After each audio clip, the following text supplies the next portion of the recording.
Pessoal, bom dia, espero que estejam bem. Sou o professor Edjânio, tá? Essa será a nossa aula 1 do terceiro bimestre da disciplina de Redes de Computadores 2. Nós iniciaremos abordando o conteúdo dos principais meios físicos de comunicação guiados, tá? Basicamente, esse conteúdo trata-se de todo ou dos principais sistemas de cabeamento utilizados nas redes de computadores. Vamos lá, tá? Vale lembrar que todo sistema de cabeamento em redes de computadores, eles fazem parte aí da camada física do modelo OSI, certo? E essa camada tem o objetivo de permitir a transmissão de sinais elétricos de um ponto A para um ponto B ou de um ponto A para múltiplos pontos, né? E esses sinais elétricos aí representam bits em valores de zeros e uns, tá? E na maior parte dos sistemas de cabeamento, quando ele é elétrico, né, nós temos aí voltagens que representam um número binário. Por exemplo, no sistema de cabeamento de par trançado, tá? Depende, claro, do sistema de cabeamento e da categoria daquele sistema. Nós temos aí as tensões de mais 5 volts que representam o binário 1, 0 volts ou menos 5 volts que representa aí o binário 0, tá? Nós temos também na fibra óptica uma pequena diferença em relação aos cabos elétricos, como o cabo de par trançado, uma vez que a fibra óptica ela transmite sinal luminoso, tá? A transmissão ocorre aí através da luz. Então nós não trabalhamos com sinais elétricos em fibras ópticas, mas nós chegaremos lá, tá? Então existe aí uma grande quantidade de sistema de cabeamento, certo? Além do sistema de cabeamento, nós temos também as redes sem fio, que elas se encaixam aí como meios de comunicação não guiados, tá? Então, só exemplificando, nós temos dois tipos de meio de comunicação em redes de computadores. Nós temos os meios guiados, que são os fios de cobre, como por exemplo cabo de par trançado, cabo coaxial, e nós temos aí as fibras ópticas, tá? Que é um sistema de cabeamento de transmissão através da luz, ok? E na transmissão não guiada, certo? Não guiada porque não se tem um caminho a ser percorrido por aquele sistema de cabeamento, uma vez que nas redes sem fio a difusão aí ocorre através do ar e nós temos um espalhamento espectral, tá? Então nós temos as redes terrestres sem fio, tá? Redes de satélites, redes de raio laser, redes de infravermelho, enfim, tem uma infinidade também de meios de comunicação não guiados. E nós vamos começar com o cabo de par trançado. É o cabo mais comum utilizado nas redes de computadores hoje. A sua composição é um pouco simples, tá? Nós temos aí 8 fios. Esses fios estão agrupados em duplas, formando aí 4 pares de fios, certo? E cada fio tem 1 milímetro de diâmetro, ou no caso de espessura, né? E as duplas de fios ou pares de fios, eles são trançados em formato semelhante a uma molécula de DNA. Por quê? Quando nós temos aí dois fios paralelos, né, um ao lado do outro, do ponto de vista elétrico, aquele sistema acaba formando ali uma antena, certo? E essa antena consegue capturar sinais elétricos externos. E capturando sinais elétricos externos, nós teríamos aí, né, interferência, tá? Além do esperado, tá? Uma vez que um cabo elétrico, quando passa próximo a um cabo de rede, interferiria gradativamente, podendo aí gerar erros de comunicação. Então, para inibir, tá, a interferência, os pares eles foram trançados, certo? Sendo trançados, né, a antena, que seria formada por dois cabos paralelos, ou no caso aí dos fios paralelos, né, as ondas acabam se cancelando e protegendo o meio ali de comunicação contra a interferência. Tá? Claro que não é um sistema perfeito, a interferência ocorrerá, mas em uma taxa, no caso aí, aceitável, certo? Tá? E os cabos de pares trançados, eles têm um limite, tá, de distância de transmissão, certo? Nos cabos mais simples, tá, por exemplo, categoria 5 e categoria 5E de par trançado, eles permitem aí a transmissão até 100 metros de distância, tá? Após os 100 metros, nós já teremos aí uma perca da potência do sinal. Essa perca da potência do sinal é chamada de atenuação, certo? Impedindo aí que os dados cheguem ao destino de forma correta e vai impedir também, né, que a mensagem seja compreendida, tá? Então nós temos aqui uma figura que apresenta o processo de atenuação. Percebam que o sinal que é inicialmente emitido, claro, por um emissor, né, ele tem uma potência elevada.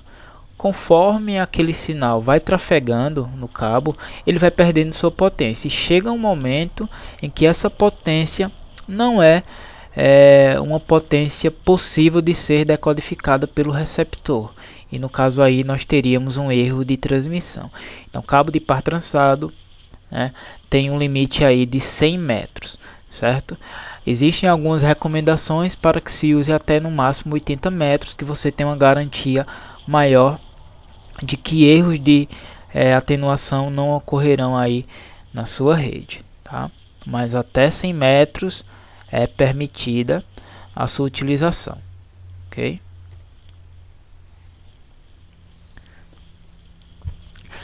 Os cabos de pares trançados, eles podem ser utilizados aí em transmissões analógicas, como por exemplo as transmissões por redes telefônicas, tá? Ou ainda por transmissões digitais, no caso aí redes de computadores, ok? Nós tínhamos cabos de pares trançados em redes analógicas que possuíam aí apenas 2 pares de fios, tá? E nas redes digitais, né, nós temos aí 4 pares de fios, ou no caso 8 fios, certo? E como que se dá a largura de banda, né, desse tipo de cabeamento, tá? Existem as categorias e cada categoria define ali uma característica física do sistema de cabeamento, e essa característica física permite aí uma maior ou menor largura de banda, tá? A largura de banda define, né, os bits que podem ser transmitidos por segundo em um meio de comunicação, certo? Então nós podemos ter bits por segundo, kbits por segundo, megabits por segundo e até gigabits por segundo nesse meio de comunicação, tá? Em fibras ópticas, né, em testes aí de laboratório, já se consegue chegar a casa dos terabits por segundo. Mas no sistema de cabeamento nós temos hoje até a casa dos gigabits por segundo, certo? Tá? E quais são as redes que utilizam aí os cabos de pares trançados, né? As redes que utilizam os cabos de pares trançados são as redes geralmente em topologia estrela, certo? Atualmente, e são redes locais, visto que o cabo de par trançado não consegue transmitir além de 100 metros de distância, não é recomendado a sua utilização para redes externas, ou no caso aí redes WANs, que são redes de longas distâncias. Por quê? Porque nós teríamos que inserir muitos repetidores, tá? E a rede teria um custo muito elevado. Por exemplo, a conexão de uma rede entre 2 estados seria praticamente impossível através de cabos de pares trançados, certo? Então é mais utilizado aí para redes locais, ok? E a topologia estrela, né, nós temos um concentrador ou um dispositivo central, que geralmente é um hub, né, ou um switch, tá? São dispositivos aí padronizados para serem utilizados exatamente com cabos de pares trançados, tá? E nessa topologia estrela, né, um cabo aí, ele ao se partir não interfere no funcionamento da rede, mas apenas no funcionamento da estação que está conectada a ele. E nós temos aí cabos, né, específicos para diferentes padrões de redes locais, claro, né? Nós temos cabos aí padrão Ethernet, que permite taxas de transferências desde 10 megabits por segundo até 10 gigabits por segundo, tá? Lembrando que na rede Ethernet e Fast Ethernet são utilizados aí apenas 2 fios, certo? Aliás, 2 pares de fios, certo? Um par para envio e outro par para recepção, tá? E claro, nas duas direções, certo? Já a Ethernet aí que funciona a 1 gigabit por segundo, que no caso é a Gigabit Ethernet, nós possuímos aí, né, os 4 pares de fios funcionando em ambas as direções, tá? E aí essa questão de envio e recepção em uma direção, em outra direção ou em ambas as direções tem-se nomes específicos, tá? Quando o enlace de comunicação ele tem tráfego para apenas uma direção, ele é denominado simplex. Por exemplo, o sistema de rádio, né, ele só tem ali a comunicação em uma direção. Nós só conseguimos receber informações, não conseguimos retornar informações. O sistema de TV também, tá? Em redes de computadores já é mais raro esse tipo de conexão, tá? A não ser dispositivos ali que são controlados, né, à distância e que não requerem interação, certo, de retorno, tá? Nós temos também enlaces que permitem o tráfego nas duas direções, mas apenas uma por vez, que se chama half duplex. Aí por último nós temos aí o full duplex, que permite o envio e recebimento de dados em ambas as direções ao mesmo tempo. Uma imagem que representa melhor essas situações. No primeiro exemplo, nós temos aí uma conexão simplex, onde apenas o terminal A consegue enviar para o terminal B. No segundo exemplo, nós temos uma comunicação half duplex, tá? Onde o terminal A consegue enviar para o terminal B e o B consegue enviar para o terminal A, tá? Mas não ao mesmo tempo, ou se está enviando ou se está recebendo. E nós temos o terceiro exemplo, onde nós temos uma conexão full duplex, tá? Onde o terminal A envia para B e o terminal B envia para A ao mesmo tempo, tá? E existem, pessoal, dois tipos de cabos de pares trançados, certo? Nós temos o UTP, que é o cabo principal, tá? Ele é o Unshielded Twisted Pair, tá? Que é o par trançado sem blindagem. Ele não tem uma blindagem de reforço contra interferência eletromagnética. Aí nós temos aí o STP, que é o Shielded Twisted Pair, que esse sim é um cabo de par trançado com blindagem, tá? E por que a necessidade da blindagem em um determinado tipo de cabo e a não necessidade em outro? Depende do ambiente em que aquele sistema de cabeamento vai ser instalado, tá? Por exemplo, sistemas de cabeamento instalados em fábricas, né, próximos a rodovias, próximos a redes elétricas, eles tendem a sofrer muita interferência. Então, é orientado nesses casos utilizar um cabo de par trançado blindado, no caso aí o nosso STP. Em locais mais tranquilos, onde não se tem, né, grandes ocorrências de interferência eletromagnética, aí nós podemos utilizar o cabo UTP normalmente, tá?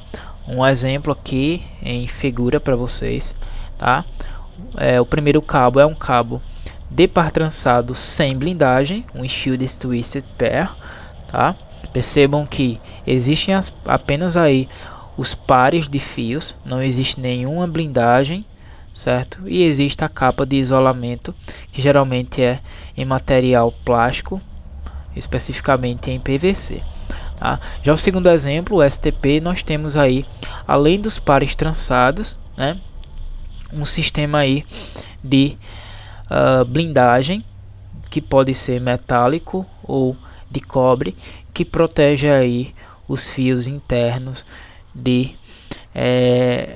da interferência eletromagnética, tá? E esses cabos, eles possuem categorias, certo? Essas categorias são definidas pelo órgão IATA, tá? Que são duas organizações aí de padronização de sistemas de comunicação, certo? Nós temos a Aliança da Indústria Eletrônica e nós temos a Associação da Indústria de Telecomunicações, certo? Essa organização, ela trabalha aí para padronizar os sistemas de comunicação, tá? E o cabeamento de par trançado, ele foi aí padronizado por essa organização, tá? Quanto maior a categoria do cabo, né, maior a taxa de transferência e maior também, certo? Ou melhor será a sua blindagem, tá? Nós temos ao todo 8 categorias, certo? E algumas subcategorias. Na categoria 1 nós temos aí uma frequência de envio de sinais elétricos de 1 MHz, tá?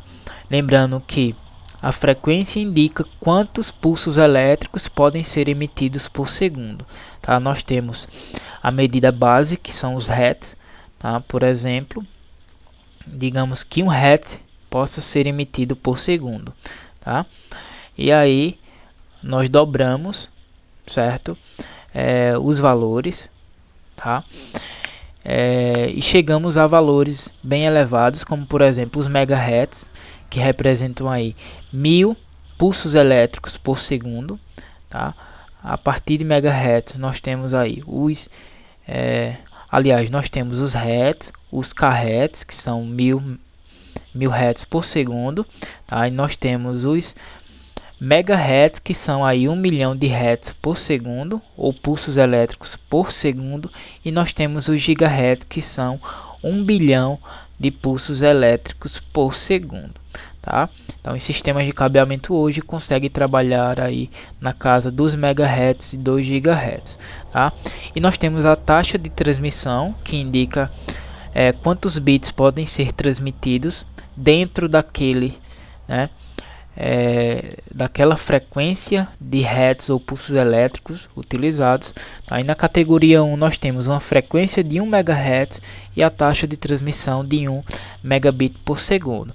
E eram utilizados aí em redes telefônicas antigas que tinham uma largura de banda de 56 kbits por segundo, tá? Os primeiros sistemas de internet de escada surgiram exatamente nesse tipo de comunicação. Esse tipo de cabeamento já não é mais utilizado hoje, tá? A não ser em locais específicos, mas o mercado não tem interesse mais nessa tecnologia. Assim como em algumas categorias, tá? Por exemplo, até a categoria 4 o mercado já não tem muito abordado esse tipo de cabeamento. Na categoria 2 nós temos 1 MHz também de frequência, transmissão de até 4 megabits, tá? E eram utilizados aí em redes do tipo ArcNet, né? Ou rede Stop and Ring, tá? De 4 megabits por segundo, ok? Categoria 3 nós temos 16 MHz, tá? Nós temos aí até 10 megabits de transmissão, era utilizado também para telefonia, redes até 10 megabits por segundo. Categoria 4, 20 MHz, tá? Até 20 megabits de transmissão. Novamente aí nós temos redes anéis de topologia anel, né? E redes aí de 10 megabits por segundo, tá? Na categoria 5 nós temos frequência de 100 MHz, ok? Essa categoria ela é utilizada hoje também, tá? Além das categorias superiores. É uma das categorias bases a serem utilizadas aí em redes de computadores, e essa categoria permite transmissão de até 100 megabits por segundo, se enquadrando aí em redes do padrão Fast Ethernet, tá? Nós temos a categoria 5E, que nós temos 100 MHz, também de frequência, mas nós temos aí até 1 gigabit por segundo, tá? Nesse tipo de transmissão são utilizados todos os 4 pares de fios para transmissão, certo? Já na categoria 5 são utilizados apenas 2 pares, ok? E nós temos na categoria 5E, tá? Redes do padrão Gigabit Ethernet, permitindo transmissão até 1 gigabit por segundo. Na categoria 6 nós temos frequências, tá?